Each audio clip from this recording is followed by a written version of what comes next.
जी हां दोस्तों, तो क्या आखिरकार उल्टी पड़ गई योगी की उत्तर प्रदेश में रणनीति। यूपी में राष्ट्रपति शासन पर क्या हो रहा है विचार। योगी चले थे मोदी शाह को फंसाने, करनी सेना की भी हो गई जम करके कुटाई। बहुत स्वागत है आप सभी का। आप देख रहे हैं द राजनीति का विशेष सेगमेंट खबर और विश्लेषण। मैं हूं जब्बार खान।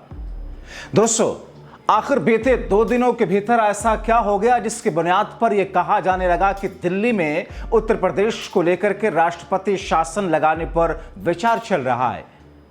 आखिर यह क्यों कहा जा रहा है कि उत्तर प्रदेश के मुख्यमंत्री योगी आदित्यनाथ दिल्ली को फंसाने चले थे मगर उल्टा पड़ गया। आखिर करनी सेना के लोग किसके शह पर उत्तर प्रदेश की सड़कों पर उत्पात मचाने आ रहे हैं। क्या सजातीय होने की वजह से उत्तर प्रदेश में करनी सेना वालों को प्रशासन की तरफ से पूरी छूट दी गई है। आखिर बनारस के मिश्रा जी के ऊपर जानलेवा हमले के बाद में फौरन ही पुलिस ने करनी सेना को तत्काल प्रभाव से क्लीन चिट कैसे दे दिया। आखिर दलित सांसद को लेकर के रेकी करने और हड्डी तोड़ने की बात करनी सेना का अध्यक्ष खुलेआम कर रहा है, मगर उस पर कोई कार्रवाई क्यों नहीं हो रही।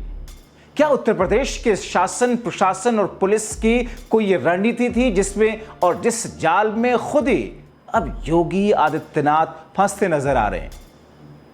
खबर अहम और संवेदनशील है, आपको विस्तार से बताते हैं। दोस्तों, मैं खबर पर आऊं उससे पहले जरा आप ये सोचिए कि जिस राज्य में वक्फ कानून पर काली पट्टी बांध करके नमाज पढ़ने पर नोटिस आ जाता हो, जिस राज्य में काली पट्टी बांध करके नमाज पढ़ने पर 2 लाख रुपयों का जुर्माना अदा करने का आदेश होता हो, ईद पर अपने घरों के छतों पर नमाज पढ़ने की पाबंदी हो, पासपोर्ट रद्द किए जाने, लाइसेंस रद्द किए जाने की बातें की जाती हो, आधे घंटे के लिए सुबह सुबह जहां पर ट्रैफिक भी नहीं होती, अगर सड़क पर नमाज पढ़ते हुए पाए गए तो फिर न जाने कौन सा तूफान और सजा हो जाएगी। उस राज्य में करनी सेना के नंगे नाच से उत्तर प्रदेश के सीएम योगी आदित्यनाथ वो खामोश हैं, या फिर जो लोग आरोप ये लगा रहे हैं कि उत्तर प्रदेश के मुख्यमंत्री के शह पर करनी सेना ऐसा करने की हिम्मत पा रही है। बहुत सारे लोग इस बात को कह रहे हैं, आरोप लगा रहे हैं।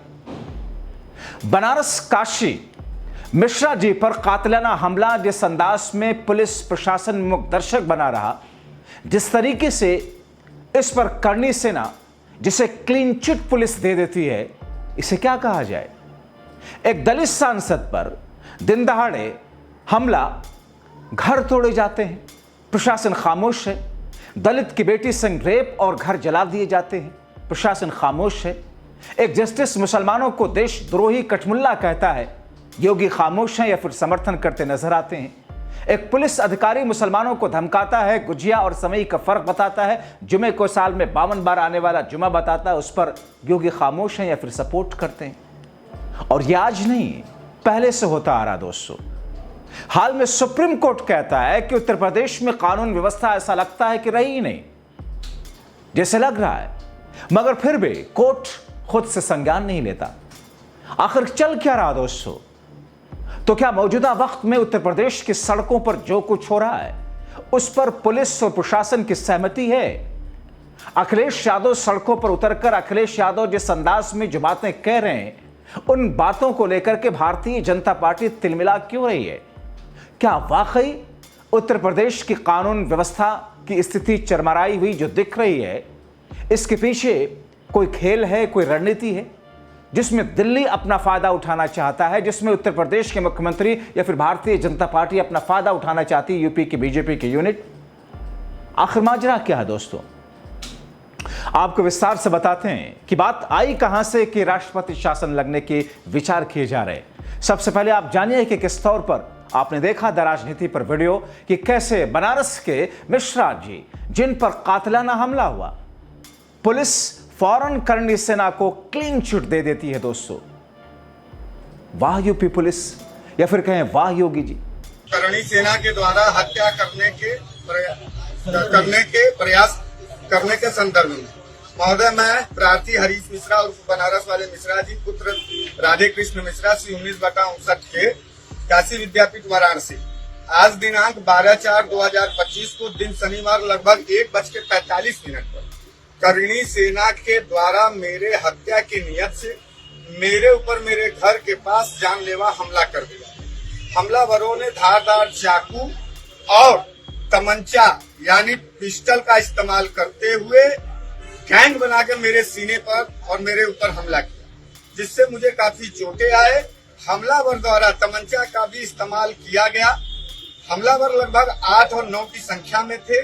ये मेरी हत्या करने आए, जिसमें मैं क्षेत्रीय जनता के सहयोग से मेरी जान बचाई गई और 2 हमलावर को पकड़ लिया गया है।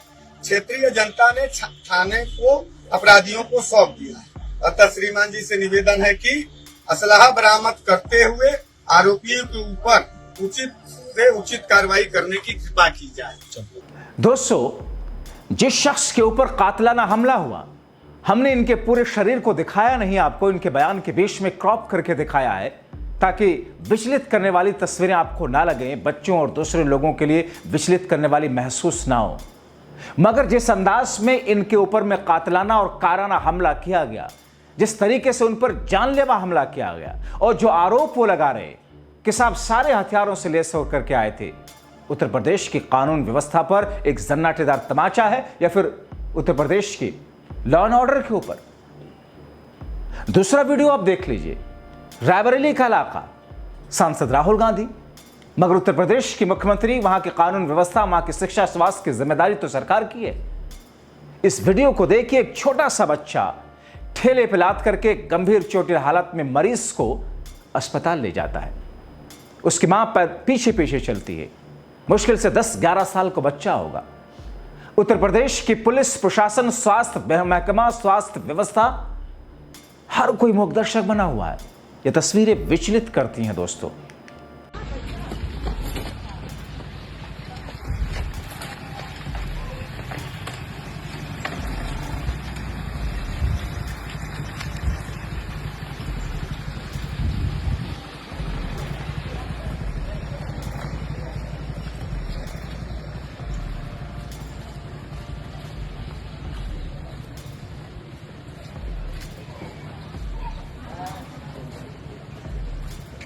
तो विचलित करने वाली इन तस्वीरों से शायद आंखें चुरा रहे हैं उत्तर प्रदेश के सत्ता से जुड़े हुए लोग, स्वास्थ्य मंत्री, शायद आंखें चुरा रही है पुलिस, शायद आंखें चुरा रही है पुलिस और प्रशासन के साथ में स्वास्थ्य महकमा से हर एक शख्स। इतना ही नहीं, एक और तस्वीर जल्दी से आपको दिखाते हैं। एक वीडियो जो मैं आपको दिखाने जा रहा हूं, मगर यह वीडियो बहुत विचलित करने वाला है, इसलिए सिर्फ इसका एक ट्वीट, जिसे ट्वीट किया गया, उसके स्क्रीनशॉट आपको दिखाते हैं। एक व्यक्ति की जवान बेटी मर जाती है, एम्बुलेंस बुलाया जाता है, एम्बुलेंस आता नहीं है। अपनी मोटरसाइकिल पर एक पिता अपनी बेटी के शव को ले जाने के लिए मजबूर है। औरैया की घटना है। तो एक तरफ जहां पर कानून व्यवस्था और दूसरी तरफ स्वास्थ्य महकमे की चरमराती हुई बद से बदतरीन तस्वीरें और अलग अलग डिपार्टमेंट में अलग अलग विभाग की तस्वीरें, शिक्षा विभाग की और दूसरे विभाग की तो बात ही छोड़ दीजिए दोस्तों। जिस अंदाज में इस वक्त ये सब कुछ एक साथ चल रहा है, पैरेलल चल रहा है। आपने देखा कैसे एक दलित सांसद के घर पर दिन दहाड़े हमला किया गया और उसी दलित सांसद को जान से मारने की धमकी दी जा रही है।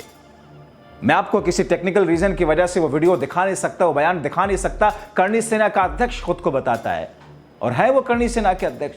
वो कहते हैं कि हमने रैकी कर ली है, हम लगातार रैकी कर रहे हैं। उस सांसद जिसने राणा सांगा को लेकर के बयान दिया संसद में, और उसकी हड्डी पसली एक करेंगे। अभी भी बीते दिनों किस तौर पर उनके आगरा के घर पर हमला किया गया था, उनको जान से मारने की कोशिश की गई थी। शायद वो सामने होते, शायद कोई अनहोनी हो जाती। पुलिस मूकदर्शक बनी रही, पुलिस को भी चोटें आई। इतनी कमजोर हो गई पुलिस कि पुलिस को हुड़दंगई बैकफुट पर डाल देते हैं। पुलिस मजबूर हो जाती है, उनको रोक नहीं पाती। या फिर इन सब के पीछे कोई राजनीति है दोस्तों? आखिर चल क्या रहा है? अखिलेश यादव ये क्यों बार बार ये कह रहे हैं कि उत्तर प्रदेश और दिल्ली की जो लड़ाई है, उस लड़ाई में जनता के साथ में जो खिलवाड़ हो रहा है, जनता के साथ जो अन्याय हो रहा है, उस अन्याय से बाहर निकलने के लिए जरूरी है कि सरकार को बदला जाए। सड़कों पर आकर के औरैया के वीडियो, रायबरेली के वीडियो, बनारस के वीडियो, आगरा के वीडियो, इन तमाम वीडियोस को लेकर के उत्तर प्रदेश के पूर्व मुख्यमंत्री और समाजवादी पार्टी के मुखिया अखिलेश यादव चेतावनी दे रहे हैं। उत्तर प्रदेश की सरकार को, कानून व्यवस्था को, पुलिस प्रशासन को, और उत्तर प्रदेश की जनता से आह्वान कर रहे हैं कि साहब जो स्थिति इस वक्त दिख रही है, उस स्थिति में दो चीजें हैं। कई सारे राजनीतिक जानकार ये कह रहे हैं कि उत्तर प्रदेश में करनी सेना के लोगों को खुली छूट दी गई, वरना आगरा में वो घटना नहीं होती, बनारस में घटना करने की हिम्मत नहीं थी। ये स्थितियां ऐसी हैं जो अब जनता को अपनी तरफ आकर्षित करती हैं कि आइए और देखिए, मुझे समझिए उत्तर प्रदेश में चल क्या रहा है। और हद तो तब हो गई दोस्तों जब उत्तर प्रदेश के पूर्व मुख्यमंत्री, समाजवादी पार्टी के मुखिया अखिलेश यादव ने इन चीजों को लेकर के आवाज उठानी शुरू की। करनी सेना क्या कहती है? करनी सेना ने उत्तर प्रदेश के पूर्व मुख्यमंत्री अखिलेश यादव को जान से मारने की धमकी दी दोस्तों, ऐसी खबरें तैर रही हैं। और अखिलेश यादव ने इस पर खुल करके कहा कि हम डरते नहीं किसी से, जनता के लिए, जनता के हक के लिए आवाज उठाते रहेंगे। सरकारें अगर गलत करेंगी, सरकार अगर किसी को शह देगी, तो उससे हम लड़ने के लिए आगे आते रहेंगे। सुनिए अखिलेश यादव ने कहा क्या है दोस्तों। ये गोली मारने का भारतीय जनता पार्टी का पुराना षड्यंत्र रहा है। हालांकि हम लोग बाबा साहब भीमराव अम्बेडकर जी की प्रतिमा के पास खड़े हैं। बाईं तरफ राष्ट्रपिता महात्मा गांधी जी की प्रतिमा है। आपको पता होगा और जानते होंगे कि राष्ट्रपिता महात्मा गांधी को भी गोली मारी गई थी। ये वो लोग हैं जो हिंसा पसंद करते हैं, हिंसा को बढ़ावा देते हैं, ये तमाम वो लोग हैं। लेकिन हम सब वो लोग हैं जो बाबा साहब भीमराव अम्बेडकर के रास्ते पे चल करके, और जो संविधान हमें रास्ता दिखाता है उस पर चल करके हमें समाज को और देश को नई दिशा देना चाहते हैं। और आज के दिन ये संकल्प लेते हैं कि जो सपना बाबा साहब भीमराव अम्बेडकर जी का था, शोषित वंचित पीड़ित लोगों के लिए, पीड़ित परिवार के लिए, हम गाँव पहुंचा करके आम लोगों को जोड़ करके उनके सपने को पूरा करने का काम करेंगे। और ये तमाम ऐसी वो चीजें हैं दोस्तों जो कि कहीं ना कहीं उत्तर प्रदेश में कानून व्यवस्था के साथ साथ में प्रशासनिक व्यवस्था और दूसरी तमाम चीजों को चरमराती हुई दिख रही हैं, जनता को अपने आप को दिखा रही हैं। मगर जो दूसरी खबरें आ रही हैं इससे जुड़ी हुई वो ये कि दिल्ली में इसका असर हो रहा है दोस्तों। कई सारे राजनीतिक जानकार और कुछ लोगों से मैंने जब समझने की कोशिश की कि आखिर ये मामला है क्या। 2027 नजदीक आ रहा है, उत्तर प्रदेश में ये सारी की सारी चीजें देखने को मिल रही हैं। दिल्ली में क्या हलचल है दोस्तों, जो बताया गया, जो इनपुट मुझे मिला, उससे मैं तो फिलहाल हिल गया। वो ये कि उत्तर प्रदेश में इस वक्त राष्ट्रपति शासन तक लगाने पर विचार दिल्ली के अंदर चल रहा है। तो क्या अखिलेश यादव की वो बात सच साबित होने जा रही है कि लड़ाई लखनऊ और दिल्ली की है? क्या उत्तर प्रदेश में राणा सांगा के उस बयान के बाद में समाजवादी पार्टी के सांसद के जरिए करनी सेना जिस तौर पर एक्टिव हुआ, वो करनी सेना जो कभी राजस्थान में एक्टिव हुआ करता था, उत्तर प्रदेश में कभी इतने बड़े स्तर पर इस तरीके से उत्पात मचाते हमने कम ही देखा है। कहा यह गया, बहुत सारे लोगों का आरोप था कि उत्तर प्रदेश में राजपूताना शौर्य को दिखाने की कोशिश की जा रही है, क्षत्रिय शौर्य को दिखाने की कोशिश की जा रही है।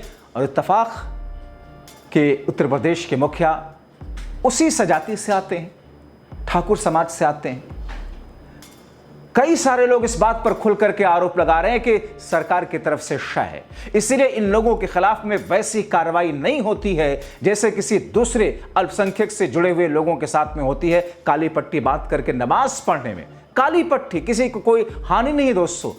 उस पर भी जिस अंदाज में धमकाया जाता है, उस पर जिस तरीके से नोटिस जाती है, 2 लाख रुपयों का बॉन्ड भरने की बात कही जाती है, वो अपने आप में दर्शाता है। तो एक ऐसी स्थिति उत्तर प्रदेश में है जिसे शायद दिल्ली अब इसको अपने नजरिए से बनाने की कोशिश करेगा। क्या उत्तर प्रदेश की सरकार को डिसॉल्व कर दिया जाएगा? क्या यही वो मौका है जब योगी आदित्यनाथ को दिल्ली उनकी कुर्सी से हटा करके उत्तर प्रदेश में एक अलग तरीके का संदेश देने की कोशिश करेगा? ये कई सारे ऐसे सवाल हैं जिस वक्त दिल्ली से लेकर के उत्तर प्रदेश तक मुंह बाए हुए खड़े हैं, और हम जैसे न जाने कितने पत्रकार और बुद्धिजीवी इसके जवाब ढूंढने की कोशिश कर रहे हैं। सोचिए आप, और इन तस्वीरों को देखिए, हालात को देखिए और समझिए। और अगर आप उत्तर प्रदेश से हैं तो आपकी जिम्मेदारी कहीं ज्यादा है दूसरे राज्यों के लोगों के मुकाबले। फिलहाल आगे क्या होगा, पल पल के अपडेट के साथ आपके सामने आते रहेंगे। अभी के लिए इस वीडियो में इतना ही। आपसे निवेदन है कि जागरूक रहें ताकि सुरक्षित रहें। दूसरों को जागरूक करने के लिए वीडियो शेयर करके उन तक पहुंचाएं। आप सभी का अंत तक वीडियो देखने के लिए बहुत शुक्रिया।